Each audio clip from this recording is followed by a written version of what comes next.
Bonjour, bienvenue dans Dimanche en politique. Le thème de l'émission aujourd'hui, c'est les Anglais et la Côte d'Azur au terme d'une semaine qui aura été marquée par le couronnement du roi Charles III. Nous sommes dans un lieu symbolique sur la terrasse du musée Masséna, juste à côté de la promenade des Anglais. Tout près de nous, il y a l'hôtel Negresco. Et puis il y a l'hôtel West End, un hôtel bien connu à Nice de style victorien, autant de symboles de la Côte d'Azur comme lieu de villégiature très prisé des Anglais, et ça depuis très longtemps. Je rappelle également que le musée Masséna abrite une collection liée en partie à l'histoire des Anglais sur la Côte d'Azur, et on va en parler dans cette émission. On va d'abord évoquer l'histoire pour voir comment et quand les Anglais sont arrivés sur la Côte d'Azur, et puis nous verrons ensuite ce qu'il en est aujourd'hui. Deux parties donc avec à chaque fois deux invités. On commence par l'histoire. Jean-Pierre Barbero, bonjour. Bonjour. Vous êtes directeur du musée Masséna de Nice. Merci de nous accueillir. Ici, on est sur la terrasse, très exactement, du musée Masséna. Et puis Judith Kirali, bonjour. Vous êtes spécialiste d'histoire et de civilisation anglo-américaine à l'université Côte d'Azur. Alors tout d'abord, pour remettre tout ça en perspective, on va regarder un reportage. C'est l'extrait d'un Thalassa qui avait été consacré à ce thème. Regardez et ensuite on discute de l'aspect historique.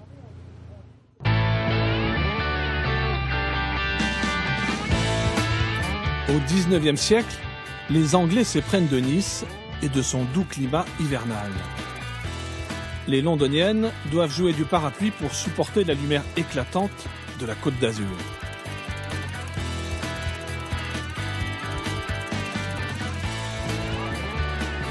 Ils construisent ici des hôtels, des petites et des grandes folies, et des palais, comme le Regina, qui fut érigé pour accueillir la reine Victoria et les quelques 200 personnes qui l'accompagnaient à chaque séjour.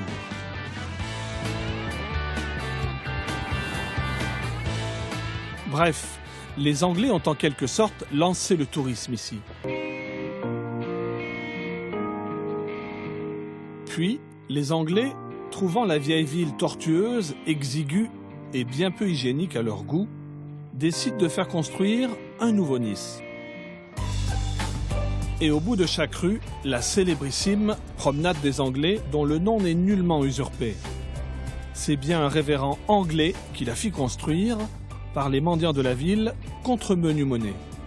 La promenade des Anglais est le lieu de rendez-vous du tout Nice et des étrangers. Nice se tourne enfin vers la mer, c'est un coup de génie. Avec l'essor du tourisme balnéaire, la promenade devient assez vite un rendez-vous incontournable. La Côte d'Azur attire alors les Britanniques les plus riches et les plus influents, à telle enseigne qu'ils oublient parfois de rentrer au pays. Voilà la première influence, je pense que vous serez d'accord tous les deux sur des Anglais sur la Côte d'Azur, c'est le cadre dans lequel on vit tous les jours. On va prendre quelques exemples, vous me dites rapidement d'où ça vient. On va d'abord l'église anglicane, Jean-Pierre Barbero. Oui, l'église anglicane, c'est au départ un point important parce que lorsqu'on vient dans un lieu, lorsqu'on passe plus d'une semaine, il y a un élément important à connaître. Il faut pouvoir aller à l'église. Or, nous sommes catholiques, le royaume Piémont-Sardaigne. Et dans ce contexte, il va falloir à un moment donné donner le feu vert, accepter que les Anglais... Et c'était un peu une question politique aussi, parce qu'à cette époque-là, bien sûr, l'Angleterre était bien protestante et les locaux catholiques n'étaient pas toujours très contents. La première église anglicane était construite en 1820. Et remplacée par l'église qui est là aujourd'hui, rue de la Buffa, qui a été construite en 1860. Et cette marque de l'amitié de la France pour pouvoir permettre aux Anglais de construire un immeuble aussi grand. On passe en revue très rapidement quelques monuments juste pour replanter le cadre. On va voir une photo, c'était pas très loin d'ici, la jetée, l'ancienne jetée. Donc là aussi c'était... presque une imitation d'une autre jetée qui est en Angleterre. C'est Bracton. En fait, on veut toujours avoir la possibilité de donner aux personnes qui viennent en villégiature ce qu'ils aiment. Et lorsqu'on vient et qu'on reste, il y a les casinos, les restaurants, la jetée promenade sur la promenade. Il y a quelque chose d'important aussi, Judith Kirali, c'est pas forcément connu, c'était la santé. Il n'y a pas que les églises, que la culture, il y avait la santé. Parlez-nous, qu'est-ce que c'était le palais Maeterlinck ? Le santé pour les Anglais, c'était une des premières raisons qu'ils sont venus ici parce que malheureusement, il y avait la tuberculose qui était une grande maladie 18e, 19e siècle et la climato-thérapie a suggéré Nice et la Côte d'Azur comme un endroit pour se remettre de cette maladie. Il y avait beaucoup de médecins et beaucoup d'établissements, notamment un hôpital très moderne, l'hôpital anglo-américain qui était sur Montboro. Malheureusement, ça n'existe pas aujourd'hui. C'est à peu près un peu plus haut que le palais Maeterlinck. Mais c'était une organisation médicale de premier ordre. Car la ville de Nice a beaucoup songé sur la question d'hygiène, côté santé, mais hygiène aussi de propreté. Il y avait la construction des égouts, il y a la construction des l'eau et notamment le grand château d'eau pour avoir assez d'eau potable. Tout ça, c'est pour le cadre. Donc le cadre, il a été influencé par les Anglais sur la Côte d'Azur. Au musée Masséna, Jean-Pierre Barbero, il y a une exposition, il y a des écrits, il y a des documents. Et parlez-nous, avant qu'on avance un petit peu dans l'émission, il y a notamment un tableau de la reine Victoria qu'on va voir. Ce tableau, il date de quelle époque ? Le tableau, il date de la rencontre entre la reine Victoria et le président Félix Faure, puisque Nice était le lieu où tout le monde se rencontrait, les rois, les reines couronnées.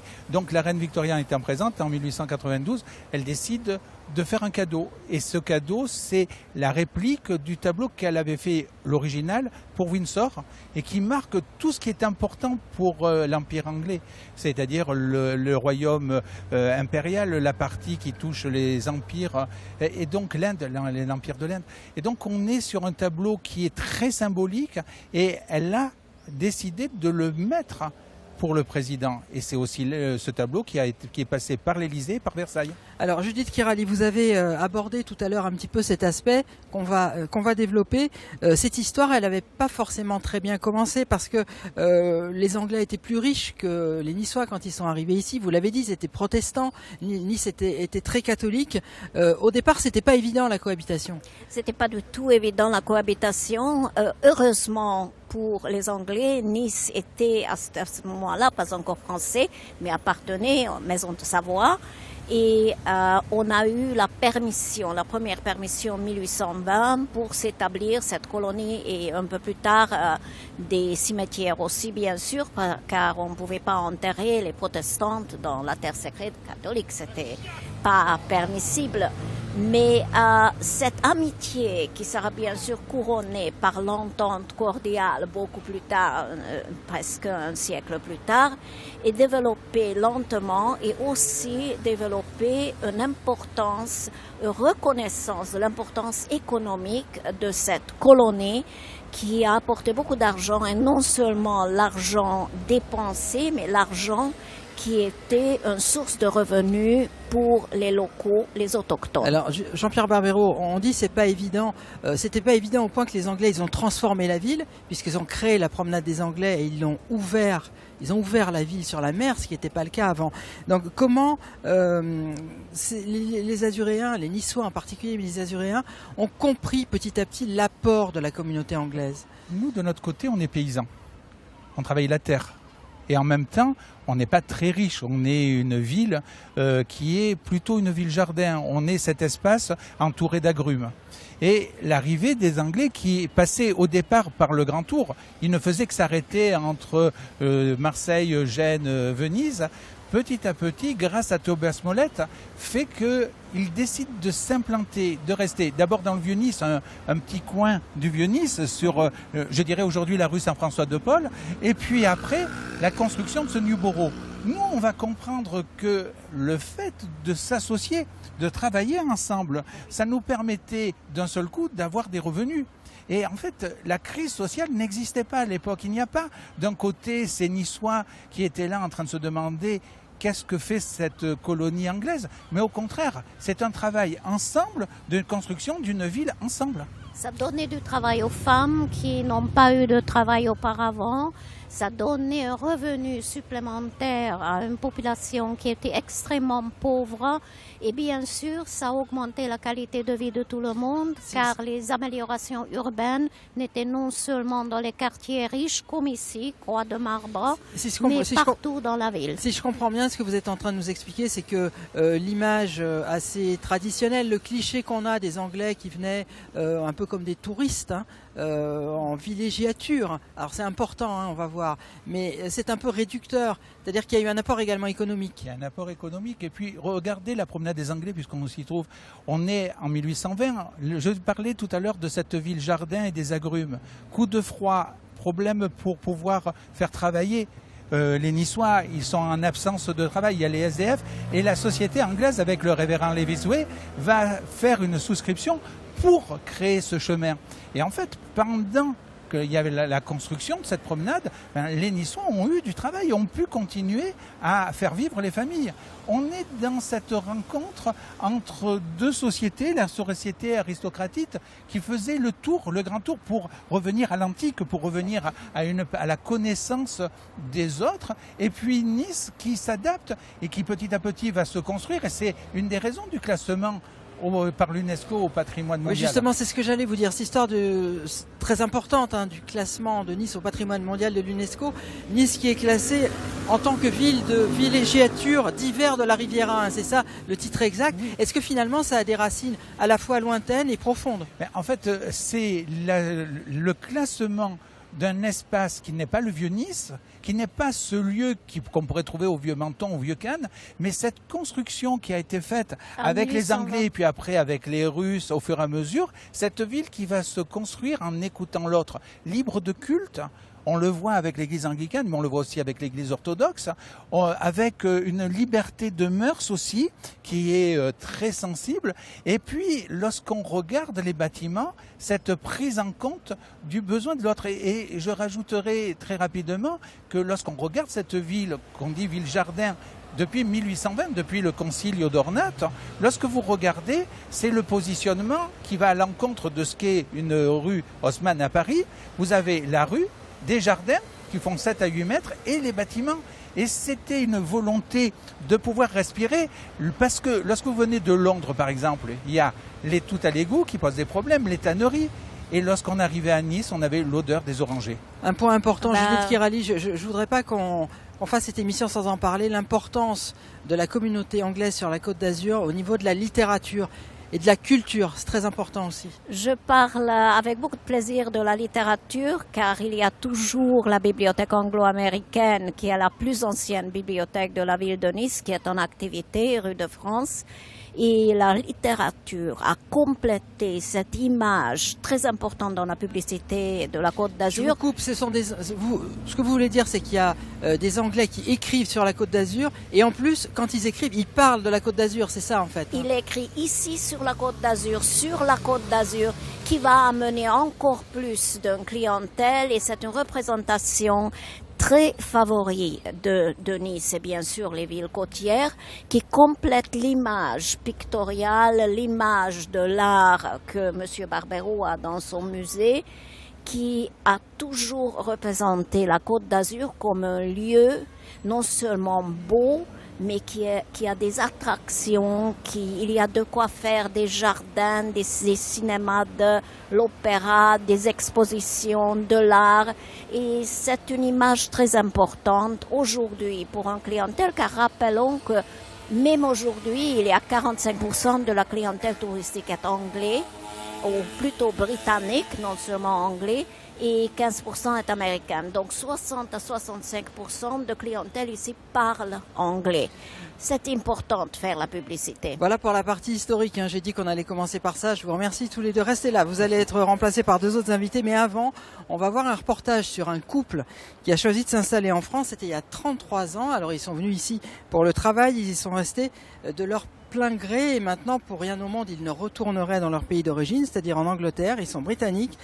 Leur regard sur le pays, leur pays, le pays, la France, le Brexit et la famille royale est assez critique. Vous allez voir, c'est un reportage de Véronique Varin et Éric Jacquet. Le lundi pour Andy, C'est Restos du Cœur. Mr. Jones y est bénévole depuis plusieurs années. Alimentation bébé, 11 kilos. Allez, mon bébé. Sportif, costaud, Andy est un manutentionnaire efficace et très impliqué. Il n'arrête pas, hein? Vous avez vu, là? C'est quelque chose qu'on peut faire qui aide la communauté, peut-être, qui m'aide un peu de mélanger avec le vrai français. On voit le monde comme il est. Karen et Andy sont arrivés en France il y a 33 ans. Boulot, climat, loisirs, aujourd'hui tout leur plaît toujours autant. Alors ne leur parlez pas de retour au pays. On ne trouvait pas de raison de repartir. Nos enfants, ça les a permis de grandir bilingues, ce qui est une vraie chance dans la vie. Et voilà, on est très contents d'être là. Repartir pour la retraite? Oui. Vous pourriez partir en Angleterre? Oh non, pas du tout, non. Ils ont été profondément choqués par le Brexit, choix qu'ils désapprouvent totalement sans avoir pu le dire, une raison de plus de franchir le pas. On a fait la demande de la naturalisation française en 2019. J'espère que ça va bientôt aboutir parce qu'on a le droit de voter nulle part et puis maintenant, c'est la France, c'est chez nous. Du coup, leur intérêt pour la maison Windsor est quasi nul. La famille royale, pour l'histoire de l'Angleterre, ils ont une place très importante, mais ça ne veut pas dire que je dois suivre chaque moment. Il y a beaucoup de gens démunis dans ce monde et je suis plus pour aider ces gens-là que célébrer un roi où ça coûte une fortune. Les Jones jetteront peut-être un coup d'œil à la cérémonie s'ils n'ont pas mieux à faire.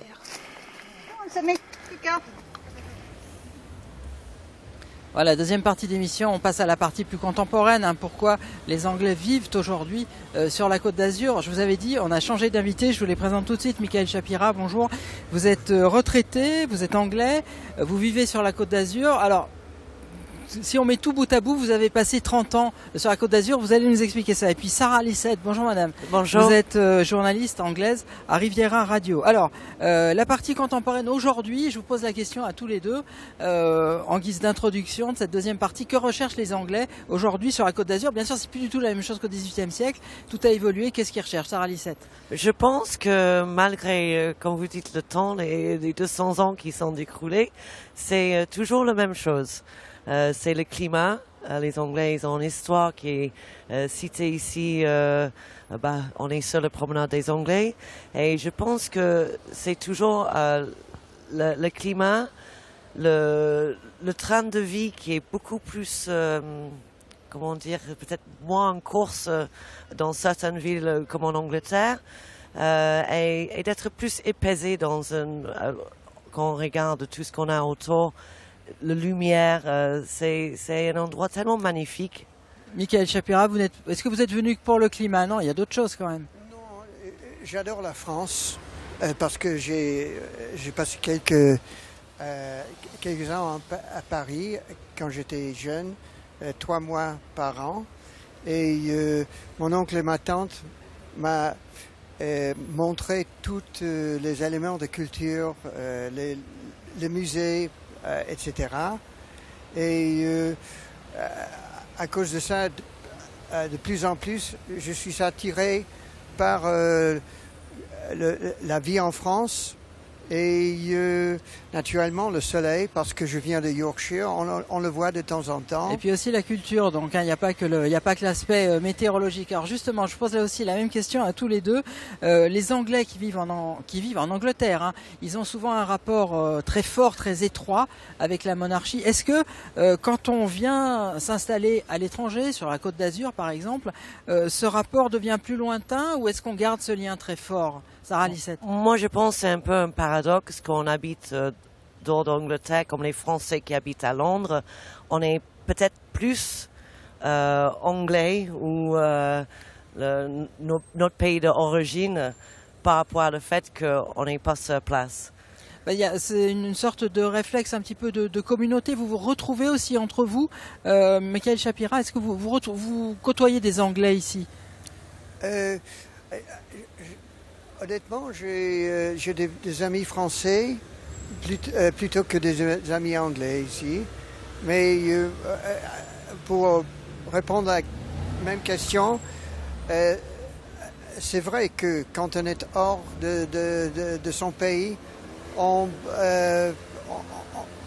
garde l'attachement, y compris la monarchie. Alors, autre question, est-ce que, parce que là aussi, je voudrais avoir votre avis, est-ce que le Brexit a changé quelque chose? Parce que les Anglais qui sont sur la Côte d'Azur ici, comment ils ont vécu cette période? Le Brexit, je pense déjà c'est important de prendre en compte que les Anglais, ça varie entre pourquoi ils sont ici. Il y en a qui sont ici pour le travail, ils sont ici parce qu'ils ont une maison ici et qui vont passer peut-être la moitié d'année ici. C'est pour ça que je parlais du climat. Il y en a qui sont ici pour les études. Et le Brexit, bien sûr, c'était une catastrophe pour tout le monde dans ce sens-là, parce que ça a mis quelque part la difficulté de circuler, de pouvoir voyager entre ici en Angleterre, comme pareil pour les Français qui habitent en Angleterre. Donc ce côté-là, maintenant je pense que le Brexit, ils ont accepté la communauté anglaise, c'est fait et on vit avec. Moi qui est arrivé en 94, la carte de séjour, elle était présente. Il n'y avait pas, mais on était obligé d'avoir un travail pour avoir la carte de séjour. Mais on n'avait pas la carte de séjour si on n'avait pas un travail. Donc, le Brexit a fait que ça a retourné et dans un côté, l'administratif est devenu un peu cauchemar. Michael Chapira, au moment du Brexit, qu'est-ce que vous vous êtes dit? Vous vous êtes dit, heureusement que je suis ici, ou quel regard vous avez porté là-dessus? Non, le Brexit, c'est une partie de relation entre la France et l'Angleterre depuis des siècles. Il y a des bons moments et des mauvais moments. C'est probablement l'histoire entre deux pays qui est le plus intéressant. C'est vrai qu'il y a eu des hauts et des bas. Hein. Oui, des hauts et des bas. Même après la bataille de Waterloo et que les Russes sont arrivés à Paris, et ils voulaient faire à Paris ce qu'ils font maintenant en Ukraine. Et c'était le duc de Wellington et les soldats anglais qui leur ont empêché de faire ça. Alors, il y a deux choses complètement différentes. On a une monarchie constitutionnelle d'un côté en Angleterre, on a une démocratie parlementaire ici en France. C'est des régimes qui sont, sur le papier en tout cas, totalement différents. Quel regard les Anglais portent-ils aujourd'hui sur la situation politique, sur la situation sociale en France? Est-ce que ça les intéresse déjà, Sarah Lissette? Je pense, oui, ça les intéresse. Je pense qu'il y a un côté, peut-être l'anglais va pas dire quand ils sont mécontents. Les Français, ils ont toujours, ils s'empêchent pas d'aller protester contre quelque chose. Plus récemment, c'était avec l'âge de la retraite. Pour les Anglais, je pense que ils comprennent pas comment ils ont, parce que les Anglais vont rarement se plaindre. Alors, je vous dis ça parce qu'il y a une situation sociale compliquée aussi en Angleterre aujourd'hui, mais on a l'impression que, et justement parce qu'il y a cette monarchie, ce contexte de couronnement, etc., on a l'impression que la parenthèse est peut-être plus facile à faire que dans un autre pays. Est-ce que c'est exact ou est-ce que c'est une vue française, pardon? Moi, je pense que c'est deux choses complètement différentes. On a un roi maintenant, on va avoir, on a un roi, mais je pense que c'est ça. Nous, on a aussi coupé la tête de notre roi, hein, Charles Ier. Voilà. Après, c'est son fils qui a repris 8 ans plus tard. Peut-être qu'il faut me corriger. Non, plus ou moins ça. Donc, on a aussi notre moment de. Donc, je pense que.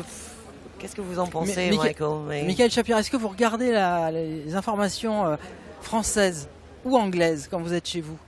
Ah non, je lis en anglais, c'est plus facile.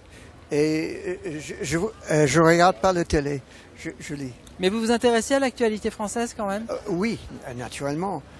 Mais aussi, moi, je tiens plus au caractère. Si on a un chef, qu'il est le roi ou l'empereur ou un premier ministre, s'il est bon, c'est bon. S'il n'est pas bon, voilà, quoi que soit le système, on n'a pas le bonhomme en place. Alors, je vous donne un repère, il ne nous reste pas beaucoup de temps d'émission. Je voudrais qu'on aborde un dernier point. Je vous ai dit, on est dans le contexte d'une semaine de couronnement, hein, qui s'est terminée avec le couronnement du roi Charles III. Est-ce que cette dimension-là, c'est le ciment de la nation, de la population anglaise? C'est peut-être quelque chose qu'on ne comprend pas très bien en France. Je pense pas, je pense que ça a beaucoup évolué. Je pense que la reine, c'était 70 ans et une femme quand même exceptionnelle, qu'on aime ou qu'on n'aime pas la famille royale. Maintenant, je pense que c'est au roi de changer, de moderniser. C'est ça qu'il a prévu de faire. C'est ça, même hier, le couronnement, c'était ça. C'était voilà, essayer de moderniser la monarchie britannique. Vous avez l'impression que ça peut être une nouvelle époque qui s'ouvre pour l'Angleterre? Comment vous le voyez? C'est possible parce que on est dans une période de change partout. Mais je veux dire que on dit en anglais, la reine Elisabeth, c'est a hard act to follow. En difficile français, à suivre, ouais. Quelqu'un d'un niveau extraordinaire. Ouais, vous voulez dire qu'elle a mis la barre très haut, ça va être un petit peu compliqué. On termine sur le thème de l'émission, parce que c'est les Anglais et la Côte d'Azur. Hein. Dans quel état d'esprit ils sont aujourd'hui, les Anglais sur la Côte d'Azur? Ils sont aussi bien qu'au XVIIIe siècle, ça a évolué. En un mot, comment vous résumeriez ça? Je pense qu'on peut pas être autre chose que bien qu'on est ici. Et on disait, il n'y a pas que le climat, il y a une ambiance, il y a pas mal d'autres choses. Hein. Il y a les Français aussi, il y a la culture, comme Michael l'a cité, il y a la gastronomie, on mange très bien. Je disais au début de l'émission, Michael Chapiran, on va terminer avec vous. Si on met tout bout à bout, vous avez passé 30 ans sur la Côte d'Azur, puis ça va faire encore beaucoup d'années. Qu'est-ce que vous aimez ici? Qu'est-ce que j'aime? J'aime le caractère français, j'aime leur vue sur la vie, qui sont préparés à prendre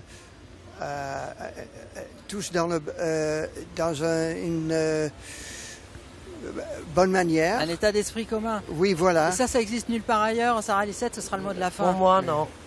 C'est le joie de vivre. Vous ne l'avez pas retrouvé ailleurs qu'en France? Moi, non. Personnellement, j'ai trouvé ici et...